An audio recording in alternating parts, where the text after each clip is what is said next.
Indiscutivelmente a melhor. Rádio Vitrine. A melhor.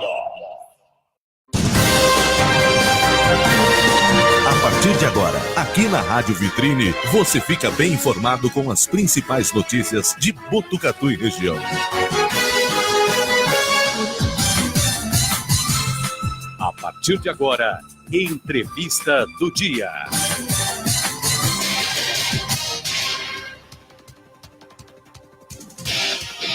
Olá, muito bom dia, amigos. Muito bom dia, ouvintes da nossa Rádio Vitrine.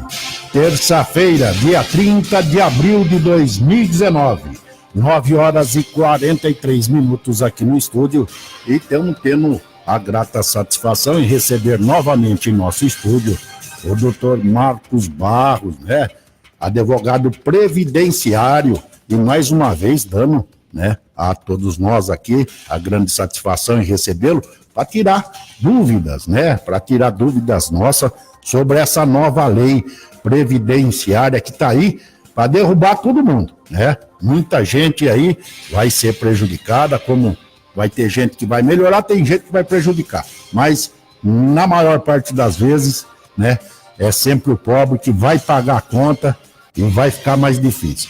Doutor Marcos, muito bom dia, muito obrigado por ter aceito mais uma vez o nosso convite aqui na nossa Rádio Vitrine. Bom dia, Valério Moreto, bom dia aos ouvintes da Rádio Vitrine, é uma satisfação estar aqui presente novamente, e vamos ver se essas dúvidas a gente consegue sanar hoje, passar um pouquinho da parte previdenciária para a população. Com certeza, a gente teve os programas anteriores, as entrevistas anteriores, a gente bateu todos os recordes em acesso aqui, pessoal tirando suas dúvidas, mandando as dúvidas, muita coisa. O pessoal tem dúvida e com certeza, no seu modo de explicar, no seu jeito de passar essas informações aos nossos ouvintes, ao nosso público, é muito simples. E a pessoa ali, muitas vezes pessoas me ligam, eu estou acessando, posso copiar o vídeo? Pode copiar o vídeo, pode pegar tranquilo que vai no nosso Facebook aí, no nosso site, no nosso aplicativo. O pessoal todo aí, tem um monte de gente já conectada aqui. Agora 9 horas e 45 minutos, o Daniel já está conectado. A Mirielle Regina Parré, o Daniel está mandando um bom dia da Chimbica. Bom dia, Chimbica. A Ângela de Camargo, a Josiane Ruas, tem bastante gente já conectada aqui conosco. Então, o pessoal fica aí inteiradinho sobre essas novas reformas, sobre essas novas leis que está aí. E a gente, acompanhando todos os dias aí, eu gostaria de saber do senhor sobre essa nova, sobre essa recente alteração que foi trazida pela medida provisória 871/2019, chamada de Operação Pente Fino. Doutor, qual é o objetivo da medida provisória adotada pelo governo federal chamada de Pente Fino? Perfeito. Essa recente alteração, conhecida pelo governo, conhecida pela população como chamado Pente Fino, ela tem o objetivo de criar um programa especial para análise de benefícios com indícios de irregularidade e um programa de revisão de benefícios por incapacidade. Então, a ideia do governo federal, com essa medida provisória, é fazer uma análise de constatação de benefícios pagos indevidos, benefícios que não deveriam estar sendo concedidos de uma maneira geral, e sanar também alguns equívocos que obviamente existem no sistema previdenciário através dessa operação chamada Pente Fino. Essa operação vem aí trazer, vamos dizer assim, um bem para a população, porque tem muita gente que a gente sabe aí que usa de má fé e recebe esse benefício, e quem deveria receber, no entanto, fica fora disso aí, com muitas coisas para serem resolvidas, doutor? Exatamente. A Operação Pente Fino, o objetivo dela realmente é sanar essas irregularidades, é rever benefícios regulares. Então, tem diversas formas de análise das irregularidades. É uma medida provisória, que ela é a medida provisória 871, que foi criada no dia 18 de 1 de 2019. Ela já se encontra em vigor. Por ser uma medida provisória, ela ainda é passível de ser alterada como efeito legislativo, ou seja, com efeito de lei, né? Então, no momento, ela já está em vigor, ela foi prorrogada por mais 60 dias, e se essa medida provisória for realmente aprovada pelo governo, ela vai se tornar lei, e aí vai ter efeitos de lei, e em relação a todos os artigos que essa medida provisória trata, ela vai aplicar automaticamente em todos os benefícios que a medida provisória nos traz.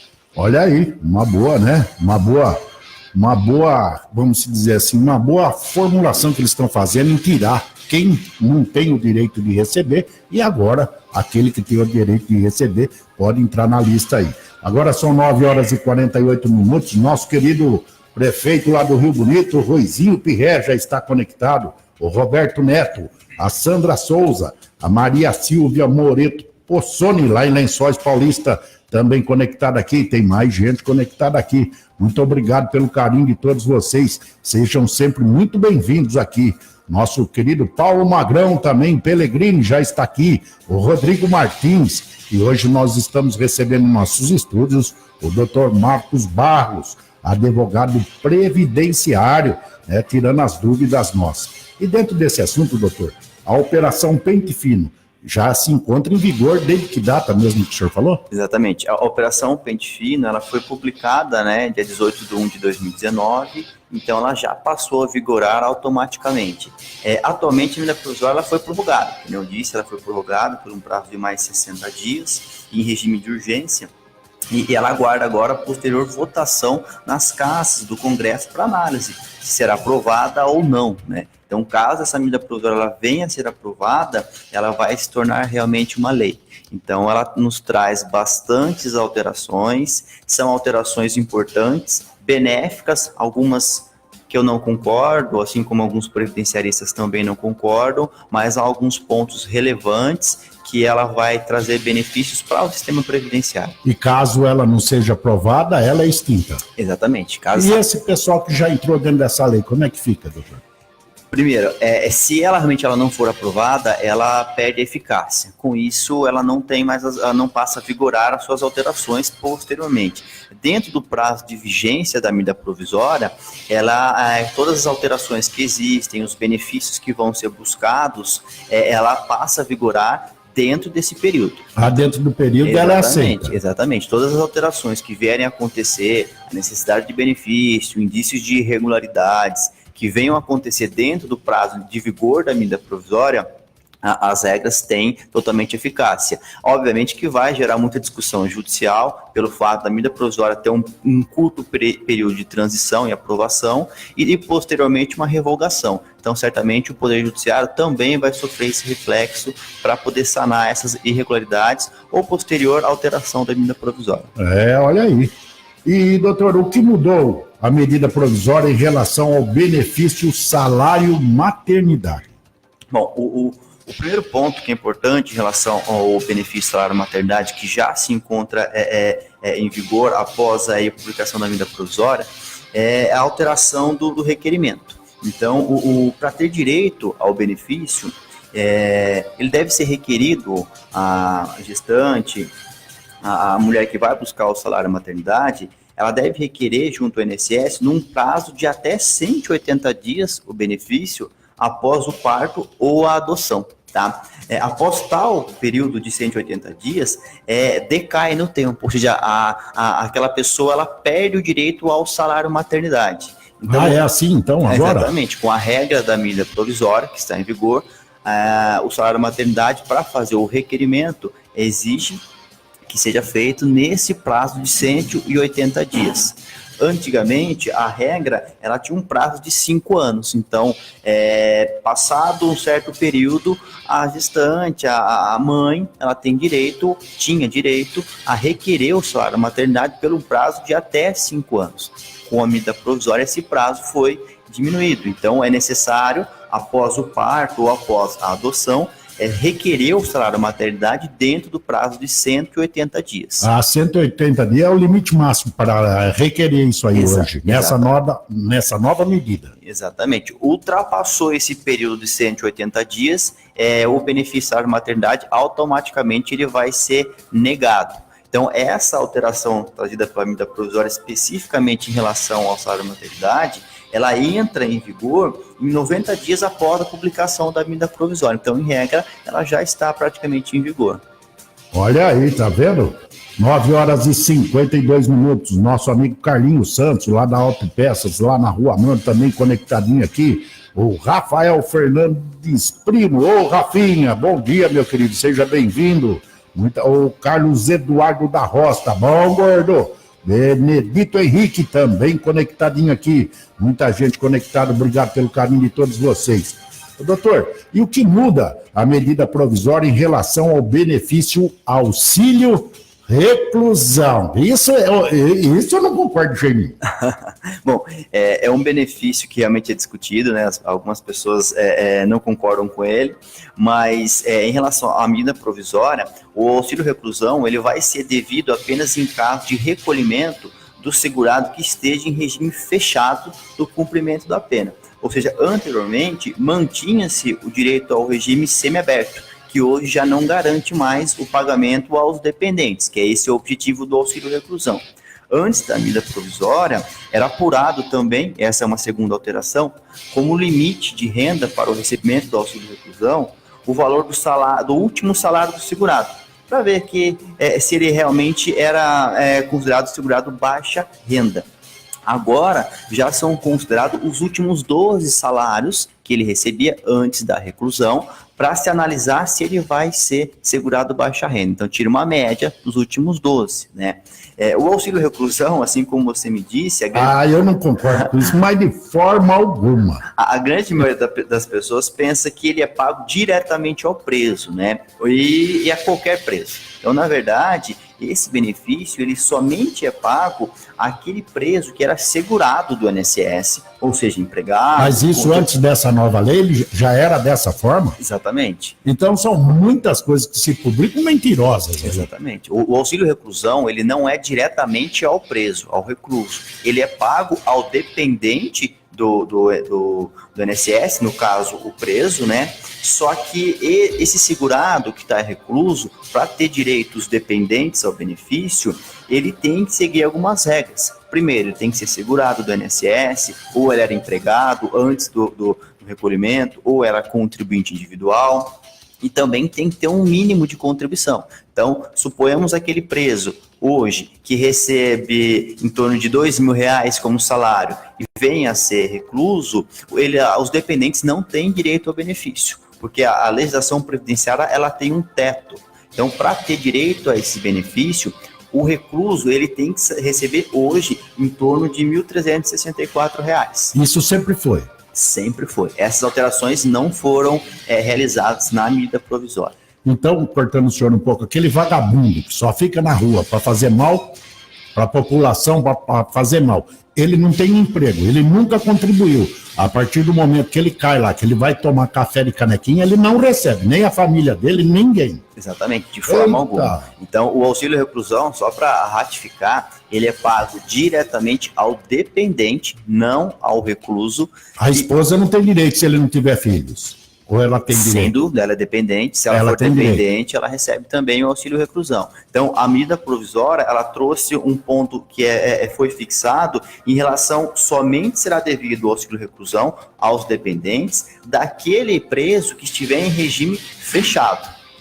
Anteriormente era pago para o preso que também estava em regime semiaberto. Hoje, em vigor na medida provisória, somente, se ela realmente permanecer essas regras, somente para o recluso em regime fechado. Então é importante a população ter essa ciência que o auxílio reclusão, se o preso ele não contribuía junto ao INSS, ele não tinha o mínimo de contribuições necessárias, não era considerado baixa renda, os dependentes não têm direito ao benefício. Então, é necessário que o recluso ele seja realmente segurado do INSS, ele seja efetivamente contribuindo junto ao INSS antes do infortúnio, que seria a prisão. Então, muitos desses que estão aí, né, engaiolados, vamos dizer assim, esses não recebem, porque aquele vagabundo que fica na rua não trabalha, não faz nada, então é mentira isso que é postado, muita gente coloca, que recebe tanto por mês, que recebe isso aí. Quem que é que dá esse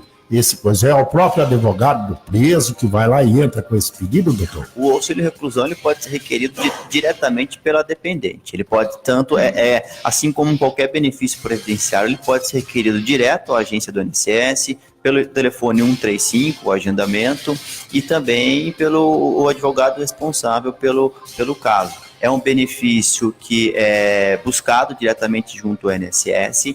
É importante porque é um benefício que, em regra, o que se analisa no auxílio reclusão para o dependente? Você espera que aquele recluso, ele estava trabalhando. Então, por algum infortúnio da vida, ele acabou cometendo um crime e desamparou a família. A família dependia dele porque ele trabalhava, ele contribuía junto ao sistema.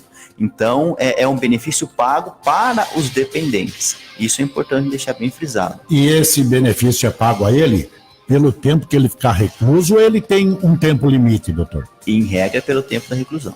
Olha aí. Então, se ele ficar 20 anos, eles vão continuar recebendo por 20 anos. Exatamente. Aí, com base nos dependentes. Sim. Tá? Nós temos que analisar, a legislação previdenciária nos traz os dependentes, depende da idade, sim, também da dependente. Nós temos algumas tabelinhas, ele pode ser pago, como você me disse no exemplo, por 20 anos, aí vai depender do dependente que irá gozar do benefício. Se for homem, até 18, vamos se dizer. É a mesma regra nossa ou não? É a mesma regra da pensão por morte. Nós temos uma tabela para concessão desse benefício. Hoje, só para fim de exemplo, na pensão por morte, para ela ser vitalícia para o resto da vida, para aquela dependente, ela tem que ter mais do que 44 anos de idade. Aí o benefício vigora até o resto da vida dela. Menor de 44 anos de idade, isso no caso da pensão por morte, ele é pago por um período dependendo da idade. Legal, muito bom saber, muita notícia falsa, tá vendo, gente? Não é assim que vai se pagando, né, para esses vagabundos aí, não. Agora são 9h59, tem mais gente conectada aqui. Muito bom dia, minha querida Daiane Henrique, de Barros também já está conectada. Meu grande amigo Rogério Bala Gaspareto, lá na nossa querida Fê Comerciários. O João Batista Ribeiro, o doutor Otávio Barros. Muito bom dia a todos vocês, muita gente conectada aqui, que bacana. Muito obrigado pelo carinho de todos vocês aqui junto conosco. Hoje, nesta manhã de terça-feira, no dia 30, com a presença do doutor Marcos Barros, advogado previdenciário. Ô, doutor, e ainda dentro desse assunto, o que mudou no benefício de prestação continuada, a BPC/LOAS? Eu nem sei o que diz essas siglas aí, viu?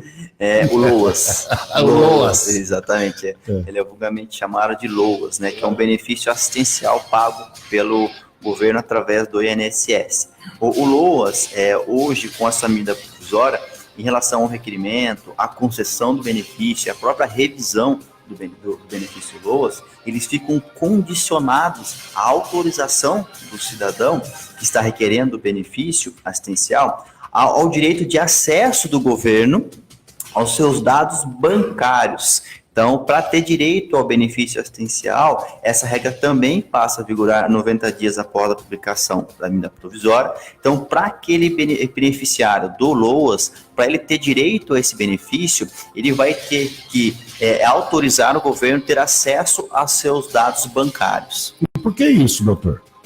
Justamente porque o benefício assistencial, ele é pago para aquela pessoa considerável na legislação previdenciária em estado de miserabilidade econômica. Então, significa o quê? Suponhamos que a pessoa hoje tem um benefício concedido e o governo não tenha mais acesso aos seus dados, seja bancário, seja os seus dados pessoais, e essa pessoa, ela acaba, por algum motivo, adquirindo um bem, tendo algum valor, um proveito econômico maior do que o necessário para a concessão do benefício. Então, o governo quer ter acesso aos dados bancários para ter o conhecimento se houve uma alteração fática e econômica do grupo familiar das pessoas que estão requerendo o benefício assistencial. E caso essa pessoa esteja recebendo dentro desse sistema, e ela vem aí, vamos se dizer, a receber uma herança em dinheiro, e ela faça proveito disso aí. Uma herança, vamos por aquele que não tem, já coitado, já não vai ter mesmo. Aí ele recebe uma herança, ele perde esse benefício? Exatamente. Verdade. Sim. esse benefício não só através da medida provisória, mas também pelo caso que você nos passou. Esse proveito econômico, dependendo do valor, em regra, ele vai ser suficiente para suprir as necessidades do grupo familiar.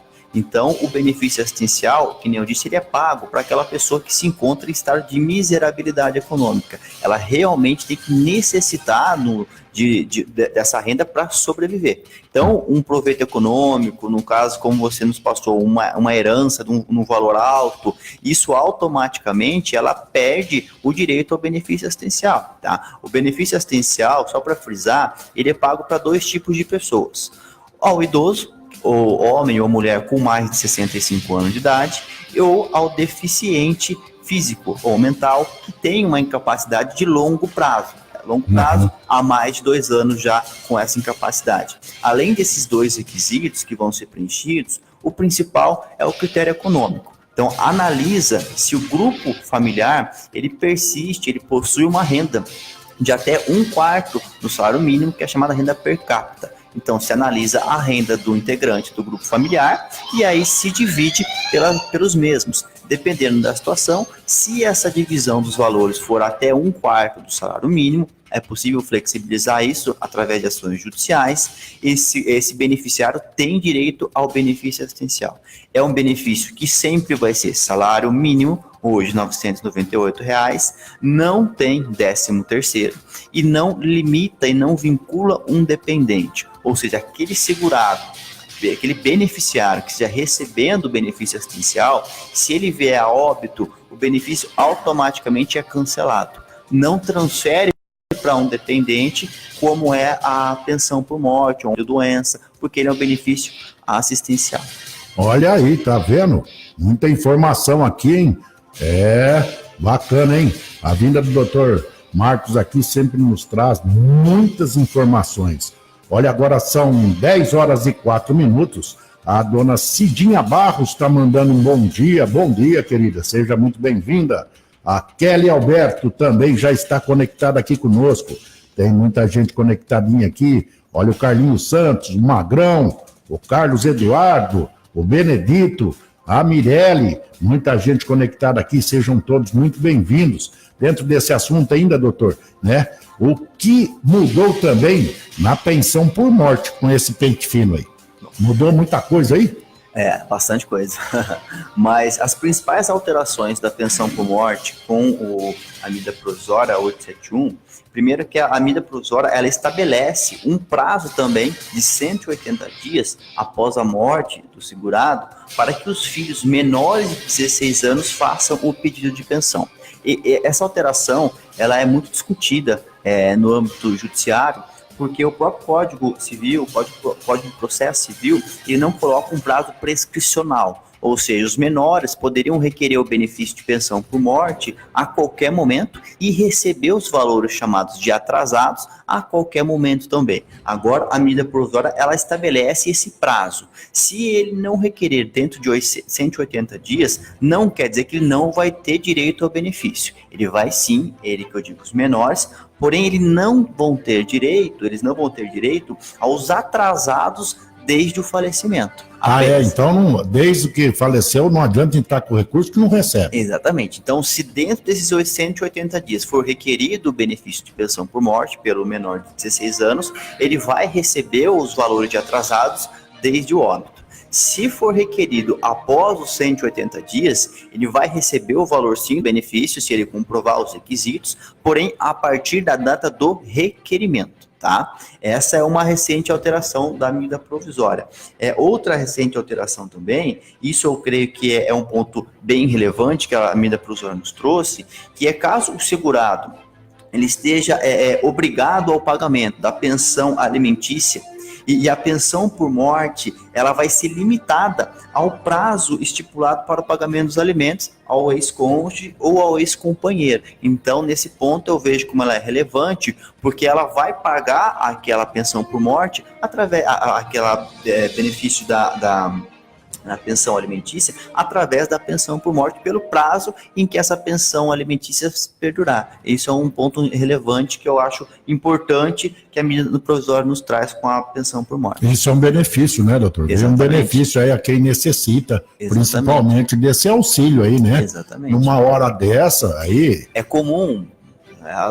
numa situação, aquele segurado que estava pagando uma pensão alimentícia vem a óbito, então a pensão por morte ela vai suprir essa ausência da pensão alimentícia pelo prazo que for estipulado da pensão alimentícia. Então, se for até os 18, até os 21 anos, o que ficar acordado, uma possível ação judicial de pensão alimentícia, a pensão por morte ela vai suprir esse prazo que o beneficiário falecido deixou. E falar em pensão alimentícia, né, fugindo um pouquinho desse nosso assunto aqui, doutor, esses dias aí, né, o pessoal vem fazendo várias perguntas, a gente vai anotando aqui sobre as perguntas, né, e quando a pessoa é obrigada a pagar, melhor dizendo, a pensão alimentícia, e quando ela não consegue, parece que de primeiro, ou ainda eu não sei, mas parece, o que me passaram, que tem uma lei que vai mudar, que eram os avós que pagavam, que eram obrigados a continuar pagando essa pensão. Vamos supor, o cara largou da mulher, não consegue mais, não arruma emprego, não tem como pagar a pensão.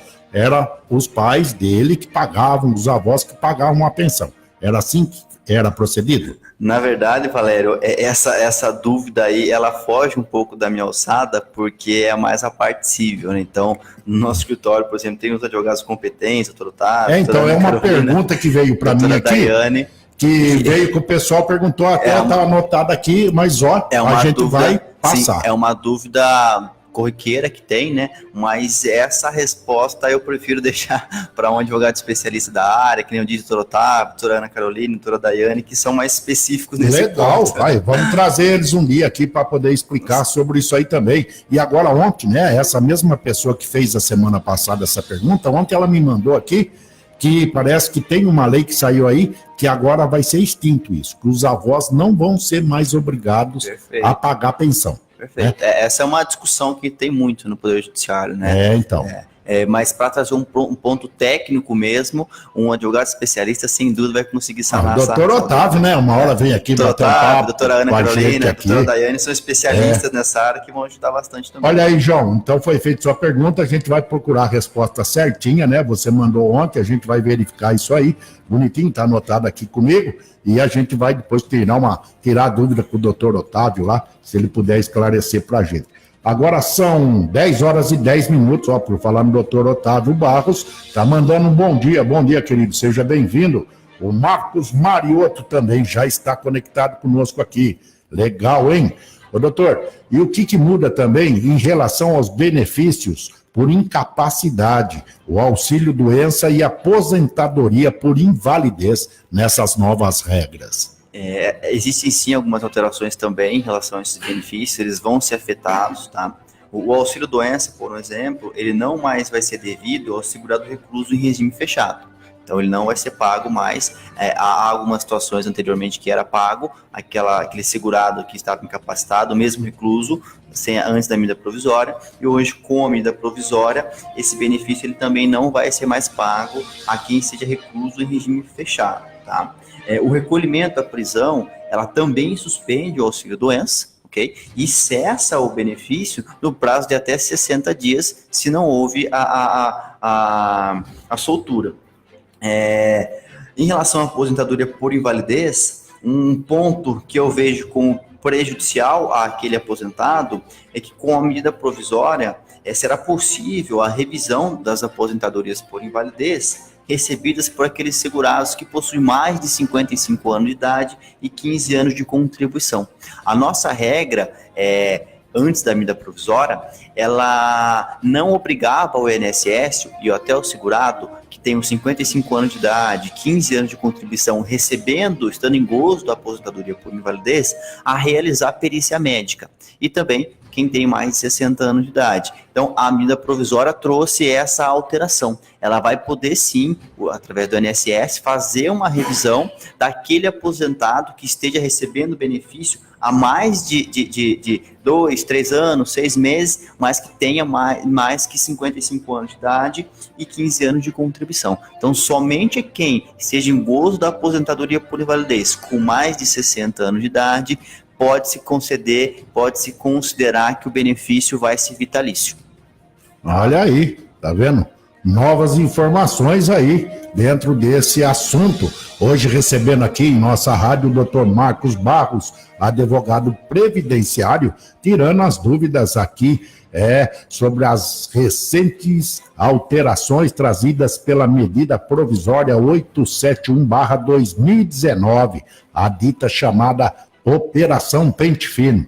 Doutor, e o que muda também para quem parou de pagar o INSS e que retorna a contribuir para ter direito ao benefício?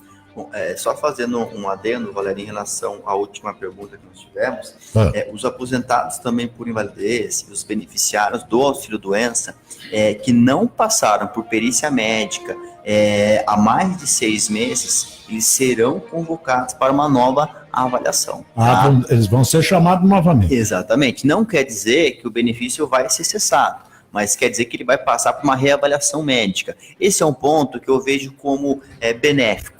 É comum o INSS, ou quando tem ações judiciais, ter um benefício concedido e acabar deixando aquele segurado receber o benefício por longos períodos sem reavaliá-lo. A reavaliação médica ela é importante para saber realmente se o estado físico, mental incapacitante do segurado permanece. Há casos em que aquele segurado ele teve uma progressão, uma melhora, ou às vezes ele teve até uma piora no seu quadro clínico, podendo ter o benefício do auxílio-doença convertido em aposentadoria por invalidez. E também nós temos casos em que aquele segurado estava em gozo de uma aposentadoria por invalidez, de um auxílio-doença, mas hoje já retornou às suas capacidades, às suas condições físicas para ter direito ao retorno ao mercado de trabalho. E não faria mais jus ao auxílio-doença. Então, essa reavaliação médica eu vejo como muito importante. Então, todas essas pessoas que estão recebendo benefício por incapacidade, seja auxílio-doença, seja aposentadoria por invalidez, que não passaram nesses 6 meses por reavaliação, serão convocados sim pelo INSS para uma reavaliação médica. Então, eu já deixo uma dica importante para essas pessoas que estão em gozo dos benefícios por incapacidade: atualize o seu atestado médico, atualize o relatório médico, junte através de uma pastinha mesmo toda a documentação, as receituárias, para que quando for convocado para a perícia, primeiro, se apresentem ao INSS, não deixem de comparecer, porque se deixarem de comparecer, o benefício vai ser suspenso. E eu cortando o senhor um pouquinho, e quando essa pessoa recebe esse chamado para que ela compareça, e ela não possa, qual é a atitude que ela tem que tomar?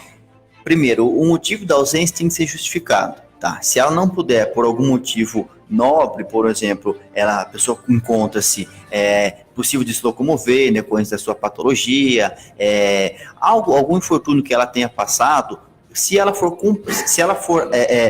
convocada pelo INSS, no dia, ela pode constituir um procurador para ir até o INSS, levar as provas da sua ausência e requerer um novo agendamento. Ah, legal. Entendeu? Entendi. Agora, o que não pode ser feito é deixar passar o prazo do agendamento da perícia para depois buscar o benefício. Automaticamente ele vai ser suspenso. Então, nós temos as regras também administrativas, através das instruções normativas do INSS, nós temos prazos de defesa. Então, não deixe esse prazo ele sobrepor, não deixe esse prazo se vencer, para depois tentar requerer o benefício novamente. Então, foi convocado, se apresente ao INSS, junte a documentação e, na impossibilidade de comparecer, justifique comprovadamente, leve a documentação e aí automaticamente o INSS vai sim fazer um novo agendamento para ser feita uma perícia técnica e avaliar as condições físicas do segurado. Olha aí, tá vendo? É uma pergunta em cima da outra, né? Chega um monte de pergunta pra gente aqui, e essa era uma dúvida também que, né, os nossos ouvintes aqui mandaram, caso ele não tenha, né, quando for chamado e ele não compareça, Tá aí então, gente, ó, tem que ficar muito esperto, você que está recebendo esse benefício, e caso não possa, né, comparecer, né, doutor, no dia, que faça aí, mande alguém, um advogado, fazer alguma coisa, porque senão corre o risco de ser extinta aí, depois tem que correr atrás, é bem pior, né? Exatamente. O ideal, sim, é fazer essa análise prévia para ter a documentação. Primeiro, junte os documentos, por mais que ainda não foi chamado para uma reavaliação médica, atualize, mantenha-se atualizado, porque aquela pessoa que ela se encontra incapacitado, ela sempre vai estar constantemente fazendo exames médicos, fazendo acompanhamento médico, e toda vez que passar por atendimento, seja no SUS, seja no médico particular, junte, peça um atestado, peça um documento que comprove a permanência do seu estado físico ou mental, que comprove o seu continuamento do seu tratamento, para quando for chamada, ela ter as provas para demonstrar que a sua incapacidade daquela patologia, ela persiste, e a pessoa não tem condições de voltar ao mercado de trabalho. Isso é um ponto muito importante. Algumas pessoas recebem o benefício do auxílio-doença e acabam deixando passar o acompanhamento médico.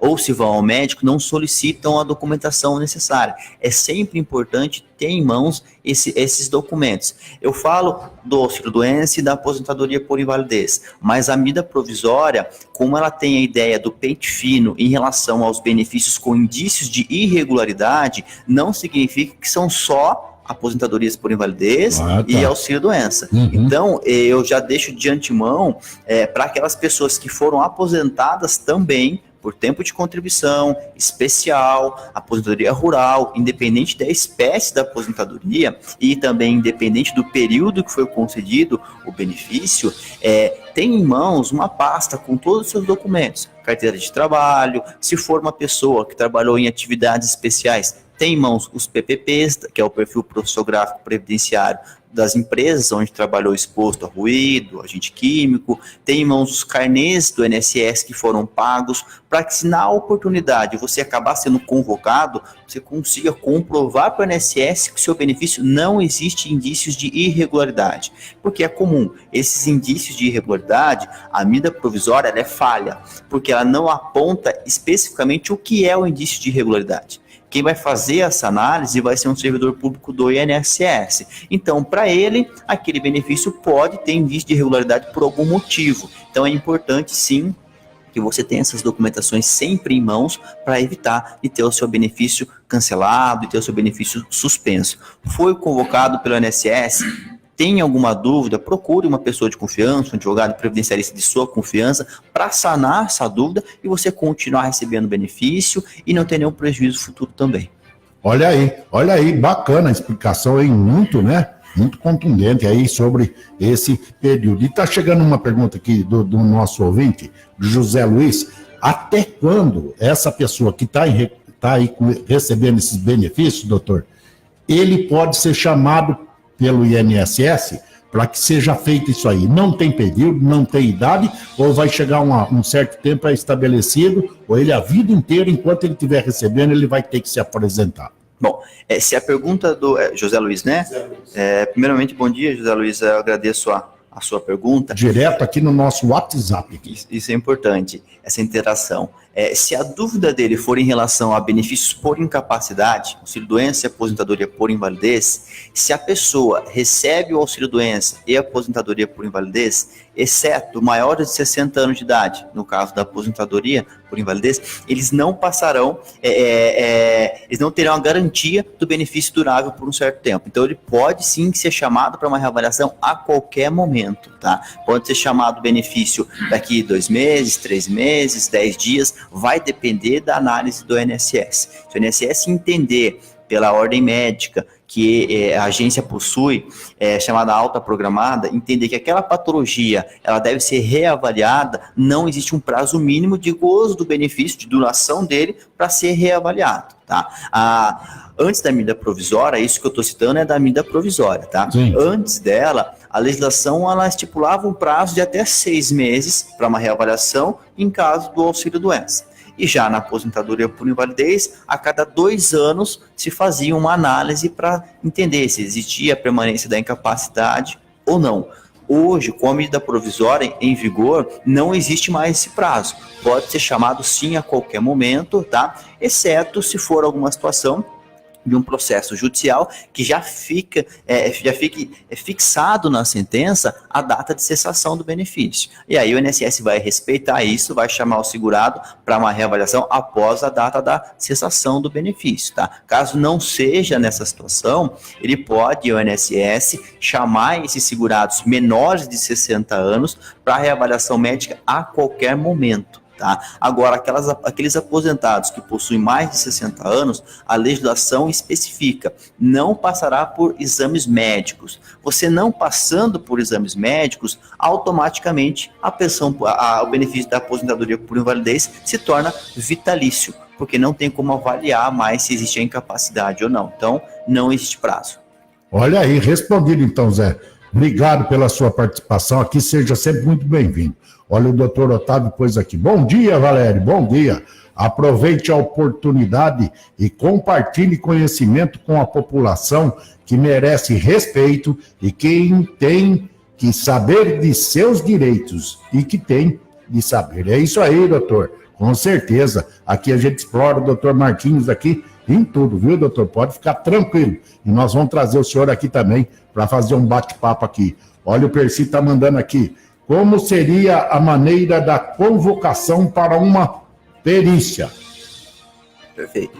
Através da medida provisória, o INSS vai fazer convocação por carta, tá? Telefones, e na hipótese dessas pessoas mudarem de endereço, não conseguirem ser localizadas pelo INSS, automaticamente o benefício vai ser suspenso, até que a pessoa vá até o INSS e passe por avaliação médica. Então, esses segurados que estão recebendo o benefício, eles vão sim ser chamados através de carta postal pelo próprio INSS ou algum tipo de notificação. Essa notificação também pode ser postal, ela pode ser por e-mail, se foi feito na época um cadastro, telefone, e na pior das hipóteses, se esse segurado ele não for encontrado pela agência do INSS, o benefício ele vai ser cancelado, suspenso, e posteriormente, se não houve um recurso, não houve uma comprovação do seu estado incapacitante, o benefício vai ser cancelado.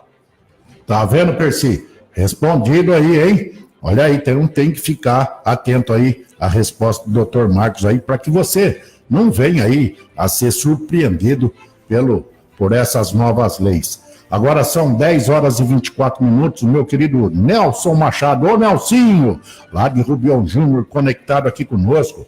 Olha, Luiz Alfredo Gervásio, bom dia, parabéns pelo programa, estamos ligados, Vale do Paraíba, lá em Lorena, ô meu querido, obrigado pela sua audiência aí, seja sempre muito bem-vindo aqui a todos aí dos 5 comerciários aí em Lorena, nosso amigo José Eupídio, o Vitor Cirne Carvalho, ô Vitão, tarde, bom dia e boa noite, né, filho? Beleza? Trabalhando muito aí? Vitão, gente boa. Conhece, né, doutor? O nosso querido Vitor.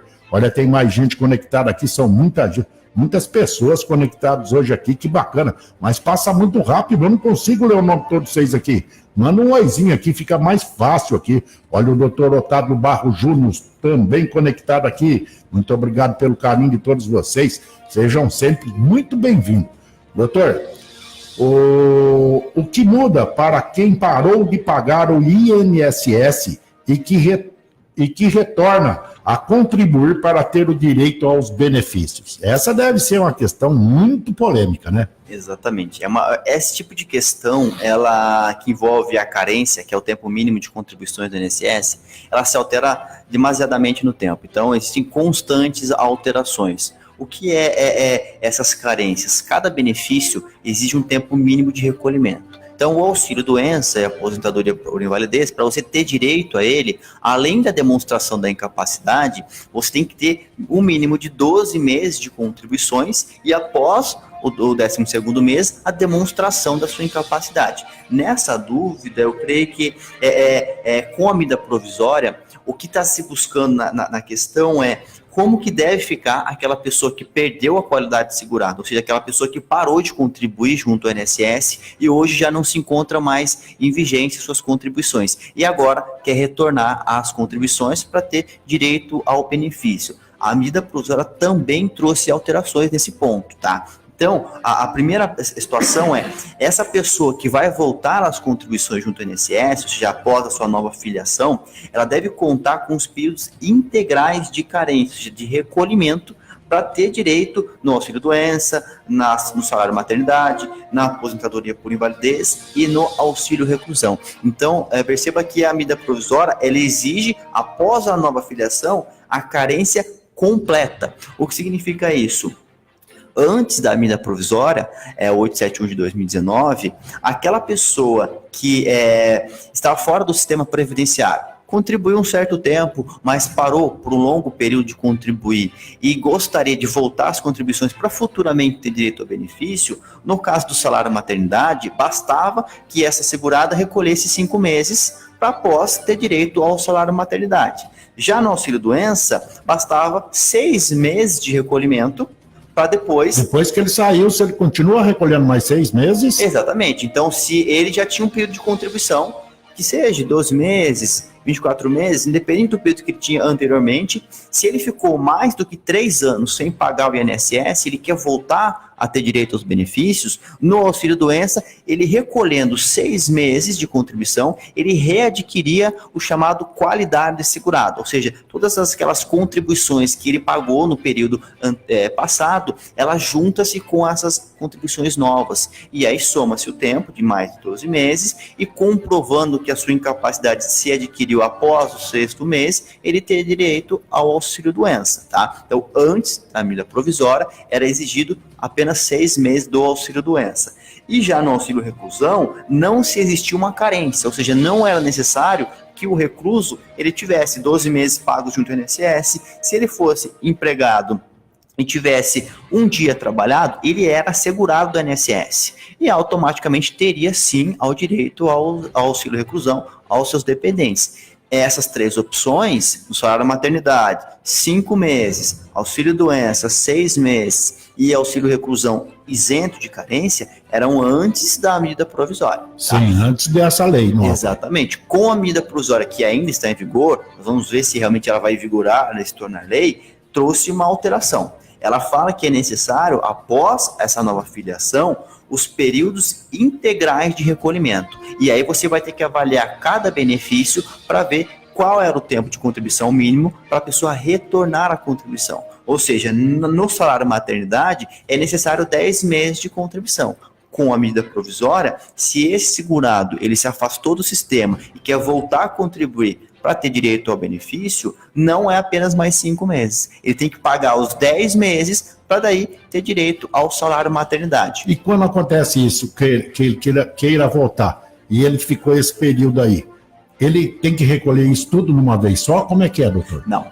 O INSS, o pagamento dele é mensal. Tá? O pagamento ele não pode ser retroativo nessas situações. Existem alguns casos de uma aposentadoria, por exemplo, por tempo de contribuição. Se ele comprovar que ele trabalhou, automaticamente ele pode sim recolher um período retroativo.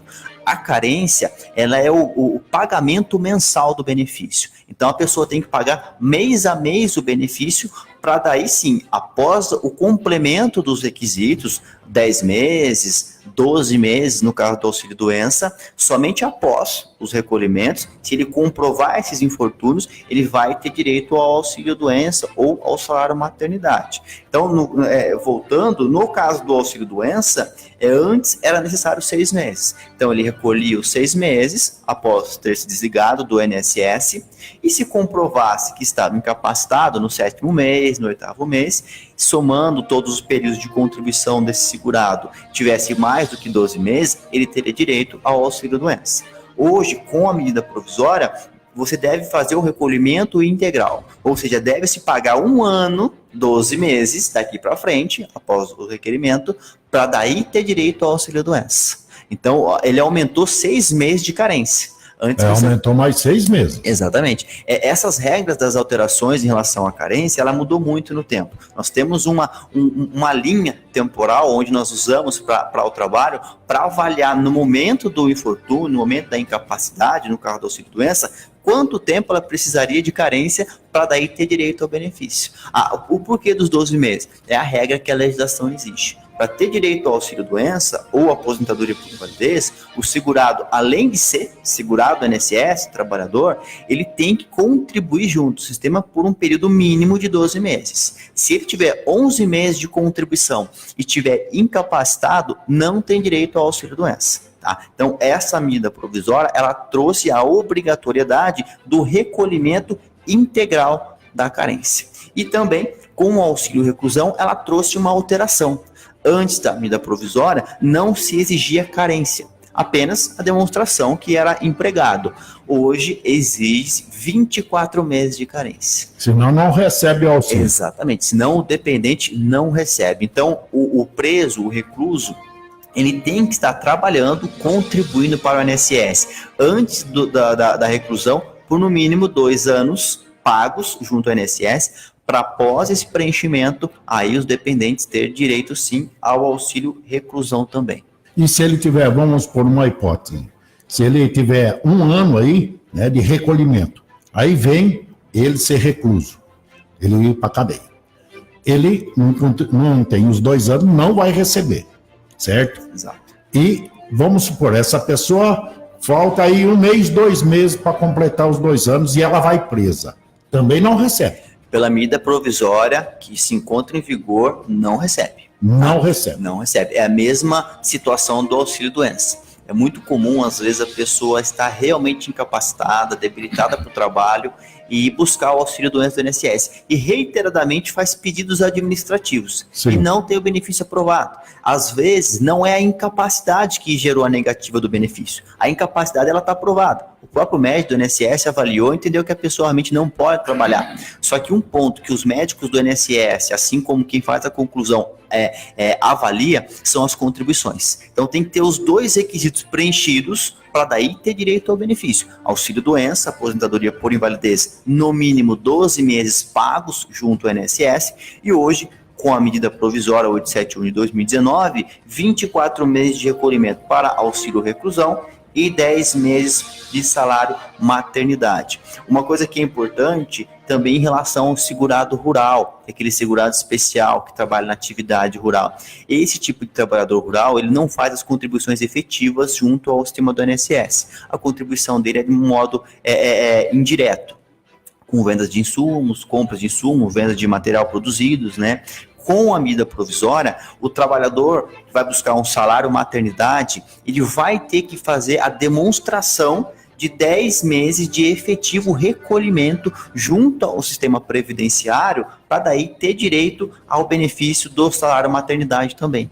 Tá? Então isso é um ponto importante que as pessoas devem ter ciência, que são pessoas que trabalharam na lida rural e buscam aí, no caso do segurado especial, o salário maternidade. Então tem que mostrar que ele trabalhou durante esses 10 meses, a mulher, né, para daí ter direito também ao auxílio do salário maternidade. E essa comprovação dela é feita mediante a mesma forma que é feito por marido, vamos dizer? Exatamente. Ela vai juntar todas as provas que tiver, provas documentais possíveis que demonstrem a existência do efetivo labor rural, e aí vai solicitar junto ao INSS o benefício do salário maternidade. Então ela não vai pagar o período, né? Ela vai apenas demonstrar. Exatamente. É importante deixar ciente a população que essa alteração do salário maternidade de 10 meses, ela em relação ao empregado doméstico e ao trabalhador avulso, não houve alteração, tá? Então ele pode sim recolher os 5 meses. Essas alterações são para os demais, que seria no caso aí o contribuinte individual e o facultativo.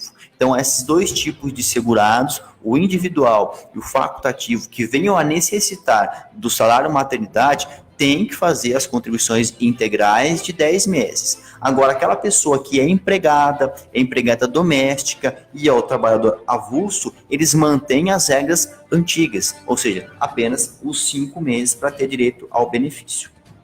Olha aí, muito bem explicado pelo doutor Marcos Barros aqui, né? Hoje, nessa manhã de terça-feira, do dia 30, às 10 horas e 36 minutos. Quanta dúvida, né, gente? Quanta coisa mudando nessas novas leis que vem aí atingir a nossa população brasileira. Então, você que tem a sua dúvida aí, pode mandar, né, a sua pergunta aqui, que eu tenho certeza que o Dr. Marcos vai ter o maior prazer em responder. E ele, né, a gente vai continuar fazendo o convite a ele aí para que ele retorne, que tem muitas dúvidas. Muito bom dia, meu amigo Valdir Domingues, também já está conectado conosco. O Darcy Fernandes, sejam todos muito bem-vindos. Muito obrigado pelo carinho de todos vocês. E ainda dentro dessa nova medida provisória, aí, a Operação Pente Fino, doutor, pode afetar bens de família quando o trabalhador tiver dívidas previdenciárias? Afeta também? Exatamente. A medida provisória, ela trouxe uma constrição patrimonial dos bens de família para pagamento de créditos previdenciários, né, e assistenciais que são oriundos de recebimento indevido em razão de dolo, fraude ou coação, inclusive terceiros que sabia realmente ou deveria saber da origem ilícita dos recursos. Então, se alguma pessoa recebeu o benefício previdenciário de forma indevida, o que é muito comum, por exemplo, aquele idoso passa o seu cartão, a sua senha para um parente próximo, e essa pessoa vem ao óbito, o recebedor do benefício, e esse parente continua recebendo o benefício previdenciário. Nessa situação, existe sim o indício de dolo, de fraude, né? E com isso, se ficar comprovado esse recebimento, e se não tiver como comprovação ou forma de pagamento dessa dívida previdenciária, através da medida provisória, agora existe a constrição patrimonial dos bens de família. Então, essa dívida previdenciária que existe, o INSS não vai mais sofrer com esses valores. Vai poder sim cobrar tanto do beneficiário que recebeu um benefício irregular. É muito comum, às vezes, nós temos no sistema previdenciário, nós temos fraudulentos de carteira de trabalho, documentação, que geram, coisa, né? Exatamente, que geram direito a benefícios irregulares. E com isso, o INSS agora ele vai conseguir fazer a constrição, ou seja, reter o bem patrimonial, que é o bem de família dessas pessoas que receberam o benefício irregular, inclusive de um terceiro que sabia daquela situação e de alguma maneira houve o auxílio de uma forma ilícita, e aí também vai sofrer com a restrição dos seus bens de família. É uma brincadeira, né? Quando se chega numa situação dessa e a gente vê que a pessoa comete um crime, porque isso aí é um crime contra a nação inteira, né, doutor? Fazendo um absurdo desse, requerendo aí a sua aposentadoria, o seu benefício através do INSS, a gente sabe que tem muito daqueles colarinhos brancos lá que não vale porcaria nenhuma, né? Mas aí agora a pessoa usar desse sistema para poder, né, prover de benefícios aí que não tem direito, é muito complicado nesse país aí, que a gente sabe que o brasileiro, ele é a lei do Gerson, né? É a lei de Gerson, quer levar vantagem em tudo. Então ele sempre acha um ponto, uma vírgula ali para que possa acessar. Eu acho que isso aí é muito bem-vindo. Sem dúvida. Muito bem-vindo. A medida provisória trouxe alterações importantes. Não passamos todas, né, aqui nas dúvidas, algumas dúvidas não sanam todas as alterações da medida provisória. É uma medida provisória ampla, existem vários artigos, várias alterações, aqui apenas passamos alguns pontos principais, mas ela traz sim benefícios, inclusive para a própria população nesse ponto. Existem alguns artigos, algumas notificações, alguns temas dessa medida provisória que eu vejo que são inconstitucionais, mas alguns pontos são totalmente relevantes para preservar os direitos sociais. Nós estamos lidando com os direitos sociais. Então é importante o sistema previdenciário se precaver, porque o sistema previdenciário não pode parar no tempo. Então nós temos que fazer atualizações previdenciárias do sistema para poder realmente sanar essas irregularidades, sanar alguns benefícios pagos de forma indevida. Então, creio que a medida provisória, se ela vigorar, não total, mas pelo menos parcial em alguns pontos, vão ser importantes para sanar realmente esses equívocos, benefícios pagos, essas situações que colocam o segurado do INSS, colocam a população em risco, porque às vezes estão pagando um benefício para aquela pessoa que não há mais necessidade de recebê-lo e deixando de pagar aquele realmente necessitado. Uma coisa que eu gostaria de frisar também, Valério, é que a medida provisória, ela tem a eficácia dela a partir da publicação. Ou seja, ela não vai retroagir no tempo para prejudicar, tá, direitos adquiridos que já se encontram em vigor. Ela apenas vai, daqui para frente, reger esses atos novos para as situações novas que vierem a acontecer. Existe, sim, pessoas que já estão em gozo de benefícios anteriormente da publicação que vão ser afetadas. Afetadas em que situação? Em análise médica. Não quer dizer que o benefício vai ser cortado, mas quer dizer que ela vai passar por uma constante e periódica avaliação médica. Então, eu creio que a medida provisória vai nos trazer, sim, importantes alterações, nem tanto algumas relevantes, mas vai ser importante essa medida vigorar em alguns aspectos. Olha aí que bacana, dia 30 de abril de 2019, 10 horas e 42 minutos nos estúdios e recebendo hoje a visita do Dr. Marcos Barros, advogado previdenciário aqui da nossa cidade de Botucatu, o Leonardo de Paula. Bom dia, Valério. Bom dia, Leonardo. Olha, o Marcelo aqui mandou uma pergunta aqui, doutor, através do nosso WhatsApp. Ele é aposentado, mas ele tem uma firma aberta. E ele continua recolhendo os benefícios. Quando ele cessar essa empresa, ele tem direito à revisão para ser, vamos supor, o que eu entendi aqui que ele mandou, ser somado os benefícios para que ele possa ter aumento ou não ter, sobre isso aí, ele tem direito a isso ou não? Depende, né? Em regra, após a aposentadoria, as contribuições pagas pelo facultativo, contribuinte individual, microempreendedor ou até o empregado, a regra é que não entre nas contribuições da sua aposentadoria, ou seja, não sejam somadas. Esses períodos eles vão ser desprezados. Existe a possibilidade de uma chamada reaposentação, então, que é a soma desses períodos aí para analisar períodos antes da aposentadoria e posteriores. Os períodos antes da aposentadoria, eles já estão englobados na concessão daquele benefício, não serão somados. A reaposentação é somente para aquelas pessoas que, após a sua aposentadoria, completarem, no caso, 65 anos de idade e mais 15 anos de contribuição, elas conseguem se aposentar na chamada reaposentação com um novo benefício. Agora, se no caso dele, como que ele chama? Marcelo, no seu caso, se a sua situação for apenas contribuições pequenos períodos e após o fechamento da empresa, essas contribuições, infelizmente, não terão mais validade para benefício algum dele. Então, se já está aposentado por tempo de contribuição, seja por idade, contribuições posteriores, infelizmente, não terão mais direito. Até 2014, nós brigávamos por um benefício, eu não chamo nem revisão, mas é um novo espécie de benefício, que era chamada desaposentação, que ela tinha esse objetivo. A pessoa aposentava, continuava trabalhando, nós pegaríamos e somaríamos esse período pós-aposentadoria na aposentadoria anterior que ela recebia. Aí, a soma dos dois, automaticamente, dependendo da contribuição, geraria um proveito econômico, uma renda mais vantajosa.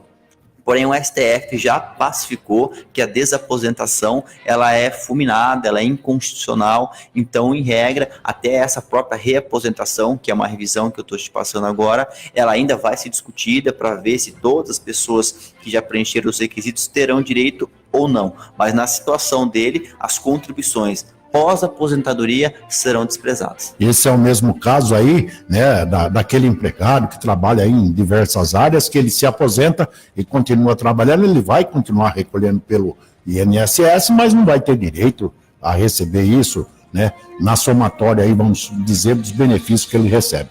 Exatamente, né? Infelizmente. Infelizmente, mas está aí. Olha aqui nosso amigo Giner Carvalho também conectado aqui, muito bom dia, seja muito bem-vindo. 10 horas e 45 minutos. Bem, doutor, eu sei que o tempo do senhor é muito corrido, eu agradeço muito, né, a sua presença mais uma vez aqui, vou retornar, vou ser repetitivo, está feito o convite, novamente, quando o doutor quiser voltar. A gente vai pegando as perguntas aqui durante a semana, muita gente passa as perguntas, e a gente sempre fica muito grato pela sua vinda aqui, podendo esclarecer, né, aos nossos ouvintes aqui, aos nossos telespectadores, né, que estão ao vivo aqui junto com a gente também, sobre essas grandes dúvidas, né, em relação a isso aí. E eu vou ser repetitivo aqui, gente. Você que tem essas dúvidas, né, você tem que procurar um profissional. Tem que procurar um profissional de qualquer maneira. Não vai querer você se meter lá, ir lá e pedir o benefício, porque você vai ficar lá perdendo seu tempo, né, doutor? Muitas vezes vai perder um tempo precioso aí, que já poderia ter o seu benefício em mão. Então, o mais fácil é procurar um profissional que conheça a área para que se possa fazer todos esses papéis aí, que vai lá, dê entrada no benefício e saia de lá vitorioso, né? Se já tem o tempo adequado e tem para ser cumprido, tem que fazer. Não adianta querer quebrar a cara lá, porque mesmo assim os próprios funcionários lá não vão deixar passar de forma alguma, né? Na verdade, uma coisa que eu sempre passo até para meus clientes, realmente o INSS faz uma análise competente do benefício, da análise, porém uma coisa que o segurado que busca uma aposentadoria, ele tem que preservar, ele tem que se atentar, não é o benefício, não é apenas o benefício, mas sim o melhor benefício. Essa análise prévia, ela deve ser feita. Deve ser feita uma análise prévia, assim como para qualquer outro tipo de ação, para qualquer tipo de situação. Você analisa, você conhece os seus direitos, você sabe quando você for buscar o benefício, qual vai ser o mais vantajoso para você optar pela espécie mais vantajosa, para futuramente não ter a necessidade de fazer uma revisão da renda. Então, se você já solicita o benefício vantajoso, vai receber um benefício com base em todas as suas contribuições e o melhor benefício, você não vai ser afetado no futuro para uma necessidade de revisão. Então, eu agradeço o espaço aqui novamente, graças a você, ao pessoal da Rádio Web Vitrine, que nos traz a possibilidade de passar para a população algumas dúvidas. São um bate-papo rápido, espero sempre estar à disposição para poder ajudar, já estou à disposição, tá? São dúvidas importantes, nós estamos lidando com o trabalhador, com aquela pessoa que necessita dos benefícios previdenciários, que em grande maioria é a nossa população brasileira, é a grande parte da nossa população brasileira. Então, nós tentamos passar pelo menos algumas dúvidas, sanar algumas importantes informações previdenciárias, trazer as intensas alterações da área previdenciária que constantemente são afetadas, e eu agradeço novamente, já estou à disposição, tá? Um bom dia a todos e até a próxima, se Deus quiser. Olha aí, nós que agradecemos demais, doutor, a sua presença aqui, né, pela sua, né, grande e brilhante explicação sobre essas novas regras hoje, aqui nesse cenário político nacional nosso, que muita gente está sendo afetada e vai ser afetada com as novas mudanças. Então, nada melhor que um grande profissional, né, uma pessoa com um gabarito, para que responda em cima, ao pé da letra, o que é e o que não é. Nós que agradecemos, viu, doutor Marcos, a sua presença, e a gente vai ficar muito feliz com o seu retorno aqui, com mais bate-papo aqui sobre essas novas leis previdenciárias aqui na nossa Rádio Vitrine. Muito obrigado pela sua presença e seja sempre muito bem-vindo aqui à nossa rádio. Olha, gente, tem mais gente conectada aqui, olha, o nosso querido Ruizinho Pirré, nosso prefeito lá do Rio Bonito. Parabéns pela entrevista, muito esclarecedora. Abraço, obrigado, Ruizinho. A Júlia Biancofiore também aqui, e não posso deixar de agradecer nessa manhã de terça-feira a todos os nossos colaboradores, a Rodeio Store, a Oremável Fiat, ao Senhor Brasil, restaurante A Casa do Peixe aqui na nossa cidade, a Carlitos Colchões, a Associação Atlética Botucatuense, a Elete Informática, a Pantanal Pesca, ao Acha Tudo aqui do João Passos, ao Alto Posto Cidade Jardim, a J Veículos, RPC Tecnologia, a Beto Motos, a Central Supermercados, a Claudinho Multimarcas, a Barbearia João Meleiro, aos 5 comerciários de Botucatu, a nossa querida Casa da Música. Muito obrigado a todos pela confiança em nosso trabalho e aqui também abrilhantando a nossa manhã dessa terça-feira. Bem, gente, nós vamos ficando por aqui, agora 10 horas e 50 minutos, como o doutor Marcos falou aqui, ele vai retornar e a gente vai continuar com esses bate-papos aqui. Muito obrigado a todos que estiveram conectados, né? E logo mais às 12h30 estaremos de volta com o nosso Jornal Vitrine, com transparência e credibilidade na notícia. Muito obrigado a todos que estiveram conosco. Tchau, até daqui a pouco. Fui!